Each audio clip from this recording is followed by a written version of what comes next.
նախագծով նախատեսվում է 2026 թվականի հուլիս ամսին արտահանում իրականացված տնտեսավարողներին տրամադրվող փոխհատուցման ենթակա պարտավորությունների կատարման նպատակով էկոնոմիկայի նախարարությանը հատկացնել ընդհանուր 5 միլիարդ 365 միլիոն 640 հազար դրամ բյուջե։ Նշեմ, որ 2026 թվականի հուլիս ամսին համաձայն գործընկեր պետական կառույցների ստացված օպերատիվ տեղեկատվությամբ արտահանվել է 2325 տոննա պղպեղ,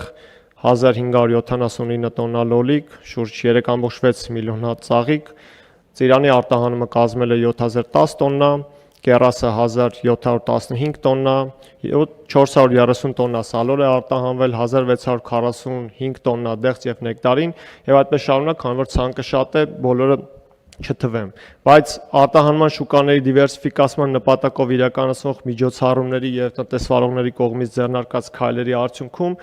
ակնհայտ առաջընթաց է արձանագրվել արտահանման շուկաների դիվերսիֆիկացման գործընթացում։ Վերջին 2 ամիսների ընթացքում ծաղիկներ արտահանվել են 26 երկիր, միրգ 21 երկիր եւ բանջարեղեն 14 երկիր։ Պարոն վարչապետ, հակիրճ այսքաններ, մնացածը եթե հարցեր կլինեն, սիրով պատասխանեմ։ Պարոն Խոջյան, ասինքն տեսեք, դուք թվեր եք ասում, այդ թվերը շատերին շատ բան չեն ասում։ Ընդհանուր առմամբ շատ կարևոր է գնահատել, ընդհանուր որակական գնահատական տալ, թե մենք այդ որոշումները, որոնք նախ կայացրել ենք, իրենք ինչպես են աշխատում են թե չեն աշխատում եւ ինչքանով են շոշափելի եւ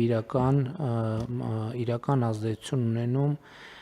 տնտեսությունում առաջացած խնդիրների հաղթահարման վրա։ Այսինքն մենք ո՞նց ենք գնահատում դիվերսիֆիկացման process-ը, բավարար, լավ, գերազանց, որն է մեր սպայի գնահատականը։ Պարոն վարչապետ, նշեմ, որ յուրաքանչյուր շուկա պահանջում է հետևողական աշխատանք, ապրանքների դիրքավորման,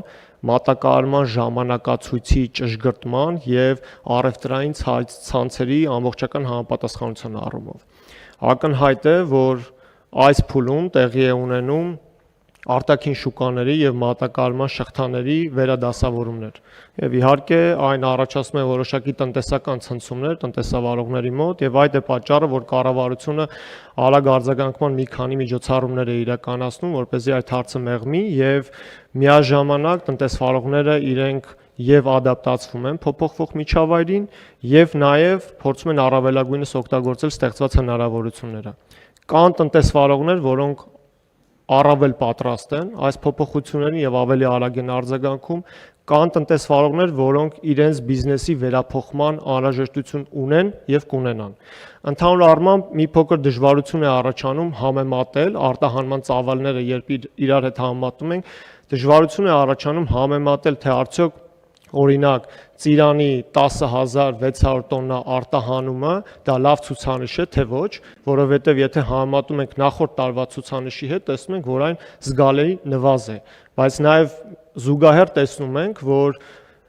արտադրության ծավալները ծիրանի այս տարի նվազ է եղել, որովհետև հիմնականում նաև մայիս ամսին տեղացած բազմաթիվ անձրևները իրենք փոշոտման խնդիր են առաջացրել եւ այդ նվազ քանակը առաջացել է եւ արտադրության մեջ եւ նաև հետեւաբար ծավալների տարբերություն է նկատվում։ Օրինակ, եթե կեռասի արտահանումն ենք մենք համեմատում հունիս ամիսները նույն ժամանակահատվածի հետ, տեսնում ենք, որ այն գրեթե նույնական է, կարող է 10% շեղում լինել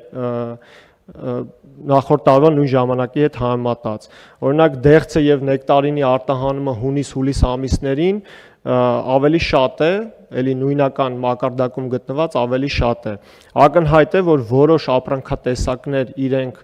ավելի քիչ տարբերություն են ունեցել արտահանման, որոշների դեպքում իրենք ավելի խորը, ավելի երկարաժամկետ աշխատանք են պահանջում։